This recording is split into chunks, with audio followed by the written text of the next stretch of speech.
Hi again. Um, Today's lecture signifies that we're really coming to the end of the term. As you'll see, uh, we begin to discuss the decline of the Middle Ages and the coming of the Renaissance, which is the end point in this presentation. Before I begin, first of all, are there any questions held over from previous lecture? You know about the final. It's on the 19th,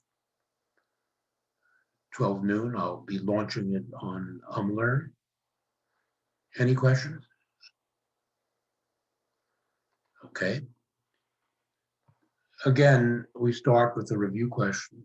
And the review question today is, it deals with the attempt on the part of Diocletian and Constantine to save the empire. So how do they do it is the question. And the following are the basic elements. First of all, they orientalized the empire. The emperor was no longer simply the first citizen, but he was an Oriental despot. And the court at Constantinople took on the trappings of a Oriental monarchy. They divided the imperial office into two parts to try and make the resistance to the barbarians and control the legions more efficient. More significantly, they greatly enlarged the size of the army, and they also doubled the whole administrative apparatus. In this way, they of course had many more troops with which to oppose the invading barbarians. At the same time, they were able to greatly increase the level of taxation to support those troops. In order to ensure the collection of taxes, they instituted a much more detailed tax census. And in particular, they prohibited ordinary people from moving from one place to another in order to ensure that they paid their taxes. And of course, that had bad effects on the market economy. At the same time, they also fixed wages and prices. And of course, the last element, which marks off Constantine from Diocletian, was that instead of persecuting Christianity, Constantine made Christianity, which had become institutionalized and increasingly strong, the official religion of the state, and thereby enhancing the resources of the state. Are there any questions about that answer? We will deal with all 38 of the answers. At a certain point, I'm going to devote time, and I'll give you notice. The remaining, I'm going to go through the remaining answers in one of the concluding lectures, because we really are getting to the end. So we left off really dealing, we were focused on the so-called the development of the papal monarchy from Leo IX through Gregory VII and Innocent III. You see this tremendous development of the political power of the papacy, to the point where it politically comes to, especially under Innocent III. He, of course, reigned from 1198 to 1215. Under him, the strongest political ruler in Europe was in fact the Pope. Innocent III was the strongest political as well as the religious leader of Europe at this time. So in a certain way that some people argue that Western Europe might have basically continued to develop as a kind of religious state, if you like. So it looked to many contemporaries. In any case, we know that, for example, Innocent III essentially dictated the politics to the Spanish kings, to the French monarchy, to the German emperor, as well as to the English king. And in fact, recall the feudal system where there's this feudal overlord and underlord, or as he's called, the vassal, the underlord. Well, in fact, the English king, the Polish king, the Hungarian king, and the king of Castile in Spain all made themselves vassals of the Pope. The Pope was the direct overlord of these kings. So internationally, Innocent is extremely strong, and to reinforce this, he greatly develops the bureaucracy of the Roman state.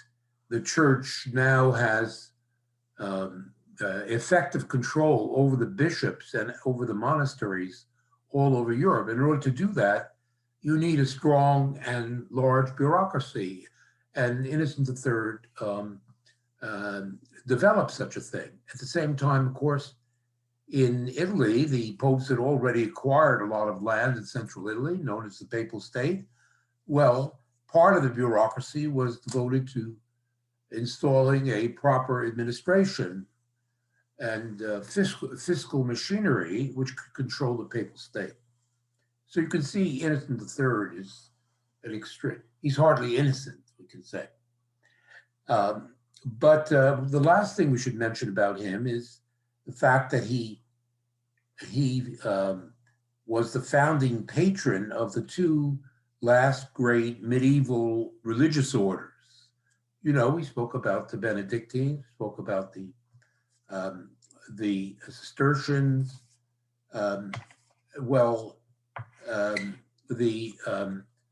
The Dominicans and the Franciscans were the last great religious orders, and they were founded under the patronage of Innocent III. These orders, the Franciscans and the Dominicans, who still exist and who had played a big role even in modern history. Well, nevertheless, they were similar to the old orders in that they took the Benedictine vow, poverty, chastity, and obedience, but in a certain way, they were fundamentally different from, say, the Cluniacs or the Cistercians or the old Benedictines, because these initial monasteries, they were located in really the most remote regions of Europe, underdeveloped, where there were scarcely, if any, towns, and they were basically designed to support people who entered monasticism in order to leave the world, to get away from the world, to spend your life in basically contemplation and prayer. But no, the Dominicans and Franciscans were radically different in that their mission was fundamentally to engage with the world, to, in effect, missionize the world, especially the new cities and towns. Remember, I told you that the High Middle Ages, the proliferation of towns, well, they were underserved by the church. The church really didn't have very many institutions in the towns to serve the needs of the increasingly large urban population. And furthermore, as a result of that, a considerable amount of heresy had developed in the town. Some of these heresies are extremely interesting, and they give us a real picture of what the complaints of people with regard to the dominant Catholic religion, and indeed the dominant classes in medieval society. But nevertheless, of course, the church, being part of the establishment, wanted to repress these institutions. And the Dominicans and the Franciscans played a big role. The Dominicans were founded by Saint Dominic, a Spaniard, and their mission was essentially preaching and teaching to the urban populations. This was a general mandate to preach and teach, but especially to combat heresy. The Dominicans were given a strong theological foundation so that they could argue with people who had heretical views and out-argue them, if you like. And indeed, it was the Dominicans who headed this new institution founded by Innocent III, the so-called Roman Inquisition, which was a special and secret court set up to try heresy. So that was the Dominicans. Well, the Franciscans were similar in their mission, especially directed to the towns and so on to combat heresy, but they were preachers and teachers, but above all, they took the example of their founder, Saint Francis, who was this exemplary human being. It was not a mere matter simply of teaching, but it was a matter of a way of life marked by simplicity, exemplary spirituality, poverty, a sense of charity. These have characterized St. Francis, and the Franciscan order tried to emulate the example of St. Francis. Well, the fact that these missions were directed at the towns also tells you something else, in the sense that from this point onwards, it's the towns and not the countryside which are the dynamic element in medieval society. That's where the money is, that's where the new ideas are. And so there is this change, certainly from the 12th, 13th century on, in terms of European society. The towns are increasingly dominant. Now, let me find my place.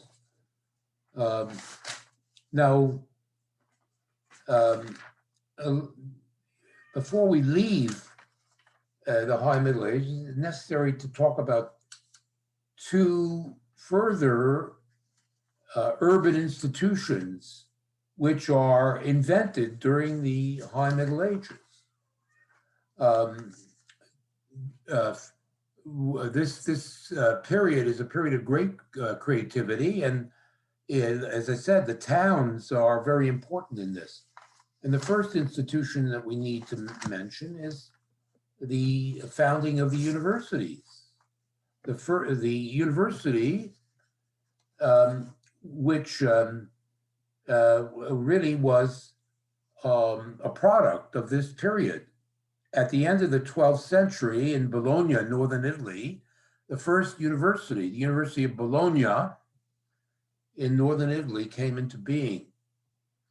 And it was quickly followed. The year was 1215, and in that year, the universities of Paris and Oxford came into being in 1215, followed shortly thereafter by the University of Cambridge. These still very prestigious universities were founded in the late 12th, early 13th century, actually more or less coincident with the reign of Innocent III. And before the Middle Ages finished, there were no less than 25 universities scattered across Western Europe, places like the University of Padua, Toulouse, Montpellier. There were universities in virtually every West European country by the end of the Middle Ages. Now, these institutions typically had 4 faculties. Not always, but typically they did. There was the arts faculty, which history is in the arts faculty. The arts faculty was the undergraduate institution. But if you graduated with a BA, this, of course, is a completely male institution. In fact, it's not all universities, but most of them were completely dominated by the clergy. So you have the arts faculty, but then you have the faculties of law, medicine, and theology as well. That is the setup, the four faculties of the medieval university. Now, the University of Bologna is special because its particular interest was in the revival of Roman law, the law of the Romans. And in particular, it was there that the study of the Code of Justinian, this spread to other places in Europe as well. But what I'm saying is Bologna was the center of this.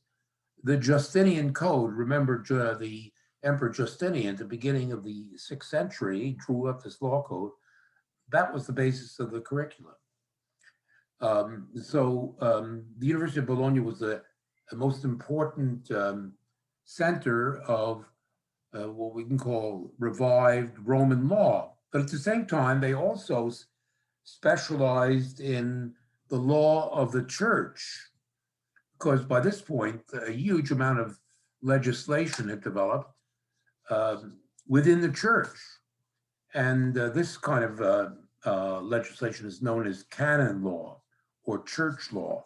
So they studied both the secular law based on the Code of Justinian and the canon law. Now, as for methodology, it's important to note that the universities and all the faculties, the basic method of studying was basically the teachings of Aristotle on rhetoric and logic. It was because from the Arabs in the 10th, the 11th, and 12th centuries, the Europeans, especially through Spain, acquired, the Arabs had done this century earlier, they had translated from the Greek Aristotle, and now from the Arabic, most of the books of Aristotle were translated into Latin and were the basis of teaching in the university faculties. They studied, so far as the medievals were concerned, Aristotle was the philosopher.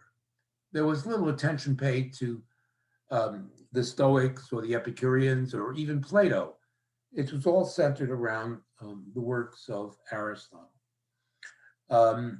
Now, theology, of course, given the fact that these were, the church played such a big role in universities, theology was also very important. It was studied in many places, but especially at the University of Paris, there was a special college known as the Sorbonne, actually run by the Dominicans.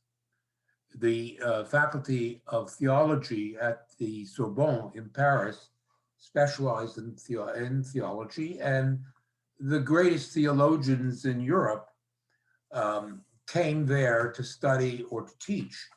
And the most important of these teachers, he flourished in the 13th century, was somebody called Thomas Aquinas. Thomas Aquinas, some of you may have heard of him. And Thomas Aquinas is even to this day considered the most important Catholic theologian.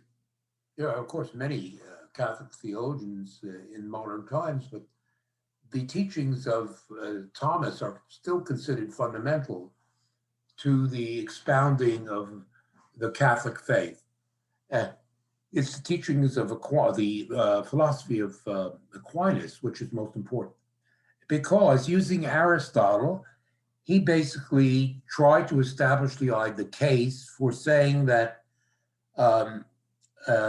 it is rational to be a Christian. It is rational to be a Christian. He tried to develop arguments from Aristotle, which demonstrated that Christianity was rationally true. And what's notable about this is that this is really quite foreign to early Christianity, because for early Christianity, Christianity was a matter of faith, not reason. In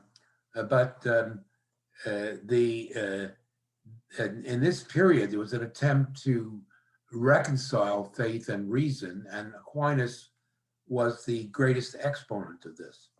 Well, the last element of the High Middle Ages that I want to note were the great Gothic cathedrals.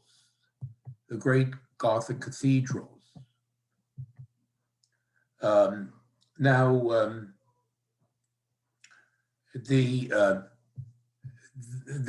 Gothic cathedral, once it was invented, and it was invented in France, spread all over Europe. But it was in France, I would say, that we have the most perfect examples. And I'm looking at Notre Dame before it burned in Paris. And this is an example of a great Gothic cathedral. There before we see the burnt chapel. But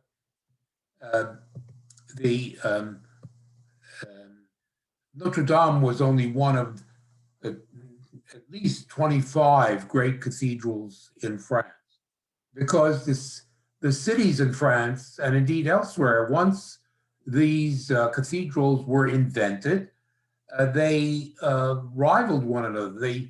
The bishops who controlled these cathedrals, and indeed the townsmen were extremely proud of these constructions, and sometimes they took 2 or 3 generations. It could take as long as 120 years to put up one of these buildings. Here you see they're immensely tall. They dwarf anything seen in the ancient world. The technology has developed.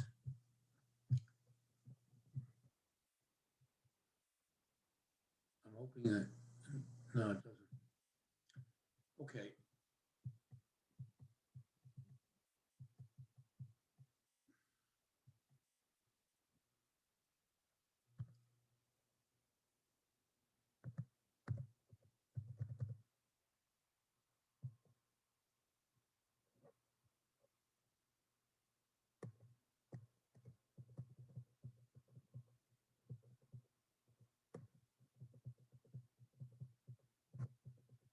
There you go. That's the exterior in the center. So these were vast structures. And from the bishop's point of view, the fact that this was the largest and tallest building in the town, including a town like Paris, that had nearly 300,000 people, it dominated the town. It signified the dominance of the church over the town, and indeed the surrounding countryside, because you could see these structures for miles away. And so they were larger than any castle. And so it signified the power of the church. Of course, as I said, there was a great deal of enthusiasm to put these things up. And so you find that the townsmen, but even the peasants in the countryside, and even the local nobility would contribute whatever they could in the form of labor or money to help build these structures.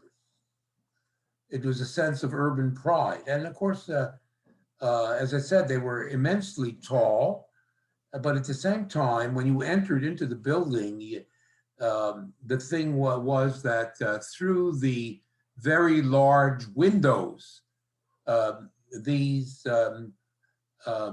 large stained glass windows, as they're called, the sunlight would basically be broken up into blue and pink and golden colors, creating a kind of mystical radiance within the interior of the building, which reinforced a sense of piety and holiness when you entered into this building. And at the same time, of course, the height suggested a kind of ascendance upward toward God. And here we should mention the fact that the height which these buildings achieved, way higher than any Roman building, to say nothing of Greek building, was the Gothic pointed arch within the structure. They invented this Gothic pointed arch, which allowed the main, the nave, as it was called, of the cathedral to be extremely high. And this was supported by, you see here, this is very important, you have the Gothic pointed arch, but then you have something called the flying buttress. You see this buttress? Well, there are buttresses that surround the whole nave, these flying buttresses. They're really supporting pillars, external pillars, and they're quite beautiful. And they allow for the support of these very high walls. So you have the pointed arch, which allows the height, and then you have these exterior buttresses, which support the height of the building. Now, with all that, you didn't need very heavy walls because you had this external buttress to support the roof. And so the walls actually were relatively thin, and you could put stained glass. You didn't need heavy stone to support the building. You could install stained glass windows. So the net effect was extremely beautiful. And I think there's a shot of Notre Dame by night. And these, of course, are some of the things that are the delights of going to a place like France. This certainly demonstrates how powerful the church was as an institution. You can see that. At the same time, these buildings testify to the incredible skill of the masons, of the carpenters, of the glassmakers, who they were the ones whose labor and techniques, they were the ones who had the techniques, the skills, and put in the effort to construct these buildings, which I said sometimes would take 120 years to complete. And that brings me to my concluding remark, which is that the level of technology that we see before our eyes here is, by this point, say the 13th century, is greater than that of ancient Rome and Greece. That European civilization at this point, Western European, has already, in terms of its achievements, superseded that of the ancient world. Some people might argue against this, but I think that it's true.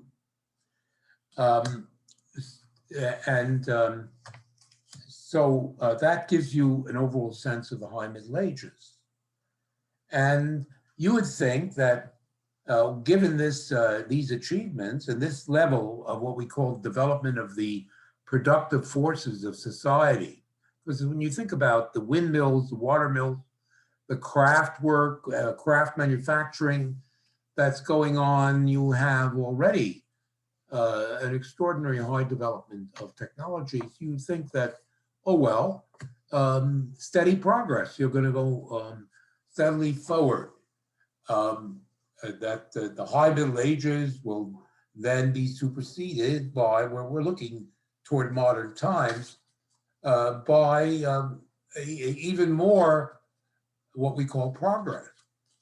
But history doesn't proceed in that fashion. History proceeds by the dark side. History proceeds by the dark side. Which I could say, to me, we are on the dark side right now. But perhaps there's light further down the road. Nothing is too sure, of course.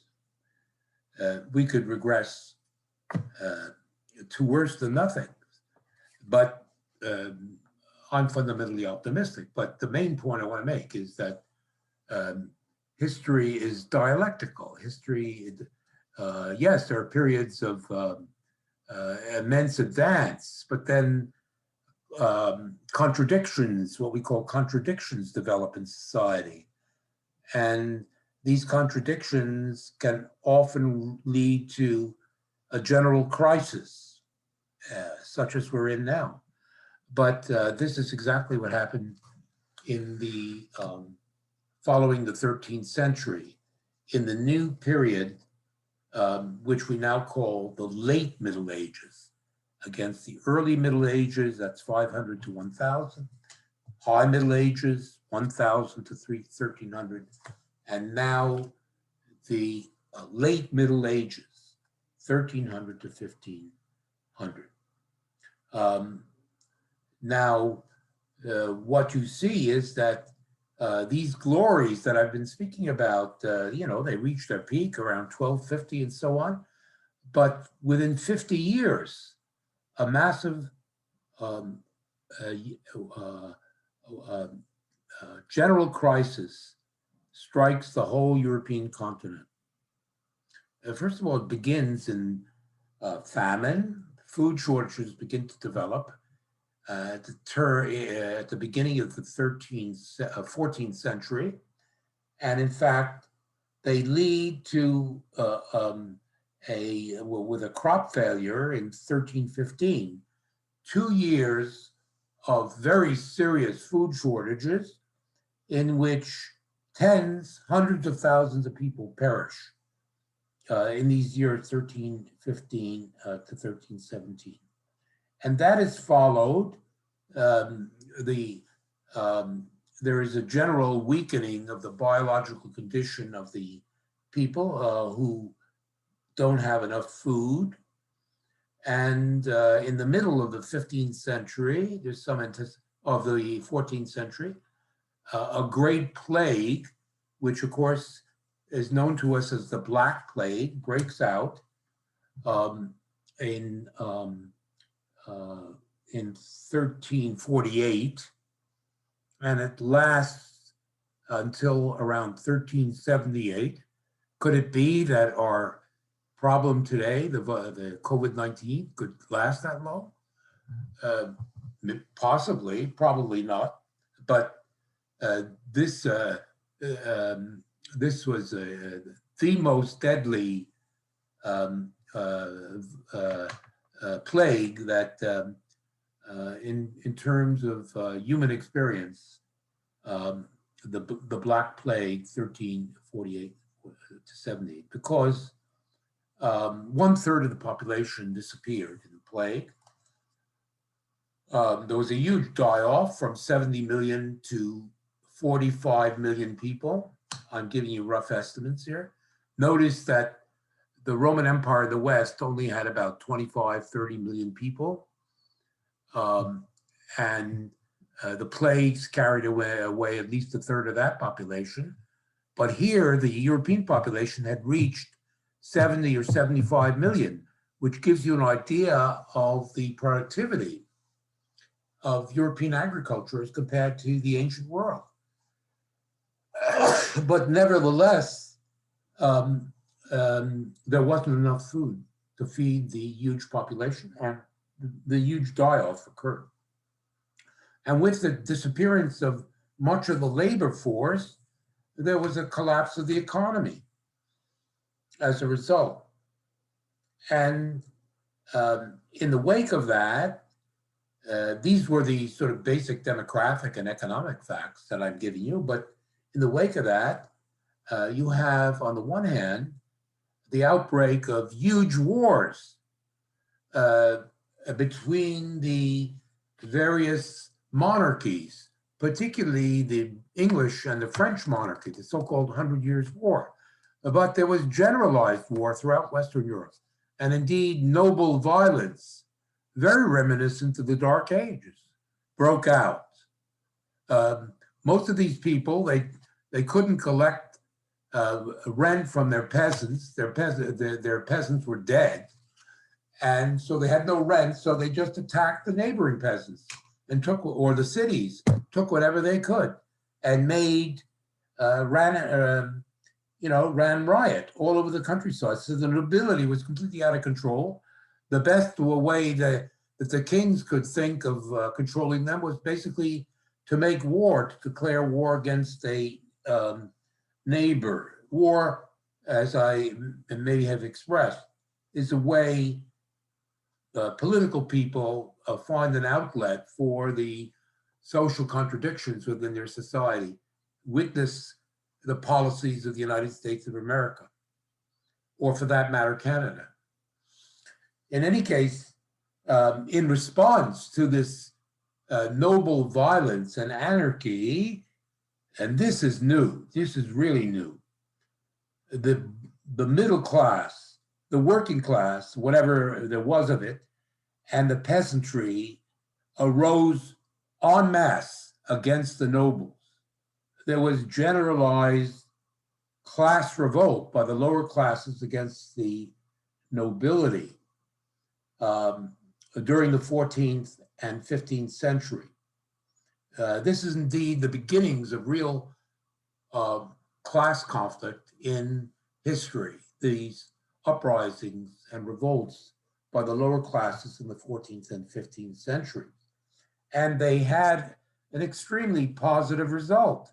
Of course, there were fewer people, 1/3 disappeared, but those who were left, because of their intransigence, because they actually were inventing new weapons that the nobles couldn't find effective responses to, including gunpowder, the nobility was forced to concede freedom to the common people.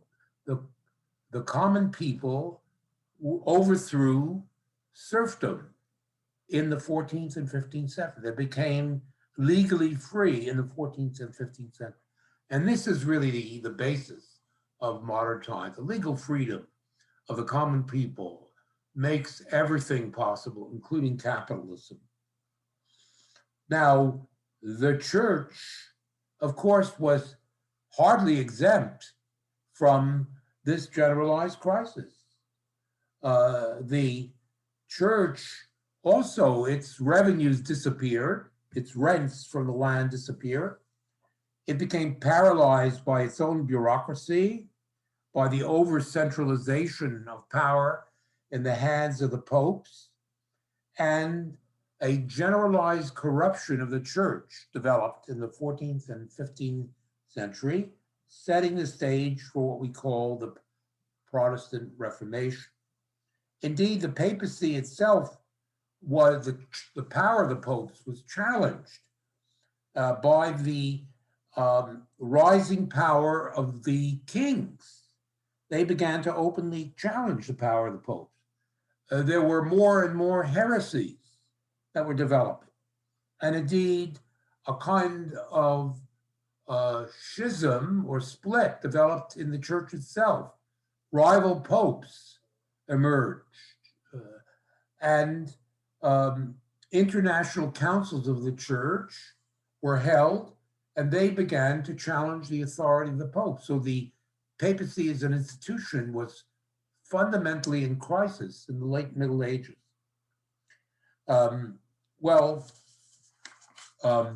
this is one side of the coin, this generalized crisis. But I would say that despite this, nevertheless, and again, I say that history proceeds by the dark side. Yes, the dark side, but nevertheless, there are certain things that are happening that are extremely important that point to a better future. The first and most important I've already mentioned, that is to say, the liberation from serfdom. But also one notices that the countryside suffered terribly. 1/3 of the peasants died. But those who survived, their conditions were a lot better. They were no longer serfs. And they were largely, those landlords who were left had to drastically lower rents. The peasants, the burdens on the peasantry were greatly reduced, or if not eliminated, because there was a labor shortage, and also the peasants were prepared to fight. So the peasants who did survive this calamity, wars and plague, they actually ended the Middle Ages in much better shape than the peasants of the 12th and 13th century. So those were a positive thing. But also what we see is the fact that the towns, as compare this to the Roman period, when the towns in crisis virtually disappear. No, the towns actually do well during the 14th and 15th century. Remember, the townsmen are all free, but also they do manage. Many of the towns actually enjoy a growing prosperity as wait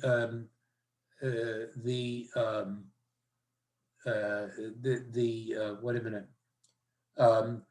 The taste for luxury manufacturers like silk keeps growing, and so yes, ordinary manufacturers may suffer because they can't find a market, but luxury goods, which are affordable by noblemen and by merchants, and even some rich peasants can afford some luxuries. The towns produce these things, and they do find a market. Just one second.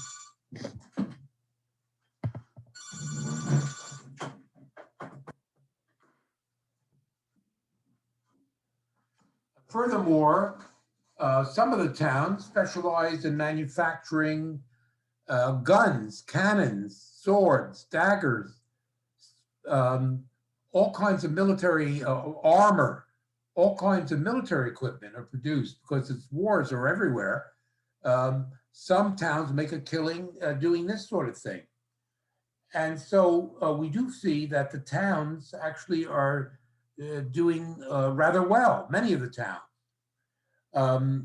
And what begins to happen, especially because the nobles are killing one another off, and also the common people are getting the better of them, even in fighting, that the towns, the merchant elites in particular, what we can call the middle class or the bourgeoisie, in England, in France, in Germany, in Switzerland, in Spain, the middle classes in the towns begin to assert themselves, even in a political sense. They begin to demand that the rights of the city demands charters of liberties from the nobles, from the kings.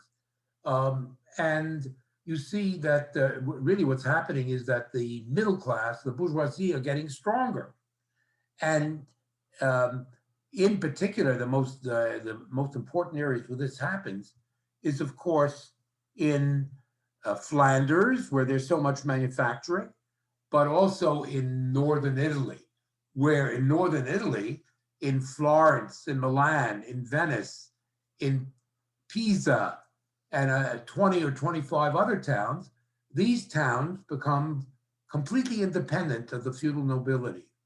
And they begin to produce, and I would say also Flanders is important in this. Not only are they politically independent, but they begin to produce a new culture, which is very important in terms of a rise of a class or a group in society. If they begin to produce important works of literature or art or architecture, that is a sign of class power.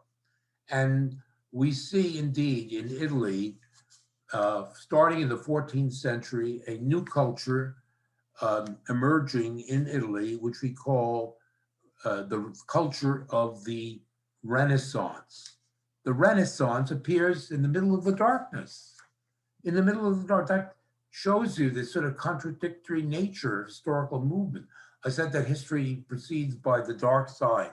Yes, at the same time, one must understand the relationship between light and darkness, the dialectical relationship in change. Change brings destruction, but it also brings um, um, dynamism and positive change. Now, um, I want to now continue by going into somewhat greater detail about the nature of this crisis, because I really skimmed the surface in describing the reasons for the crisis. And the basic reason, and this is where I'll sort of tail off, the basic reason was uh, um that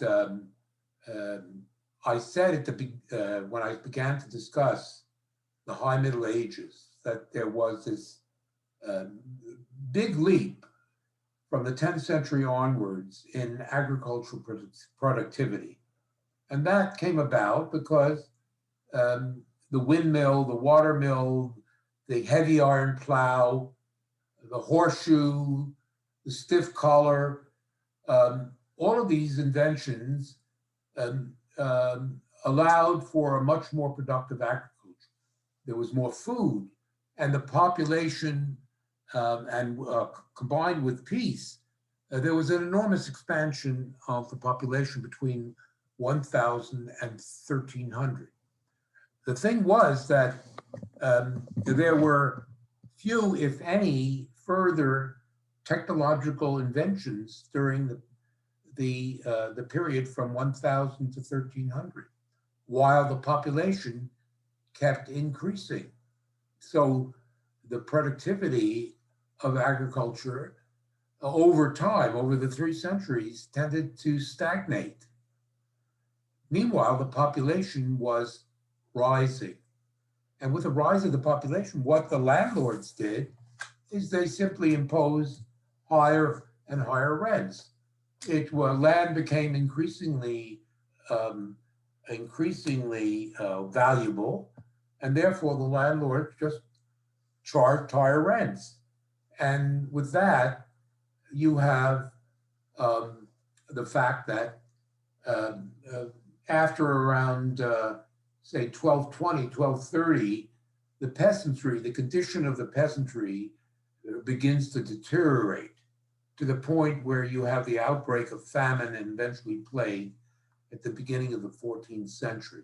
That's the basis of it's ultimately the problem lies in landlord exploitation, over exploitation, the same thing that brought down the Roman Empire.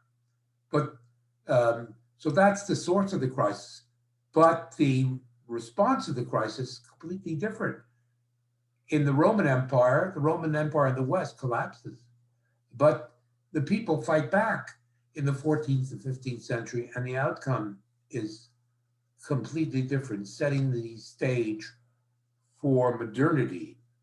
And we will move a little bit more forward in discussing this in the next class.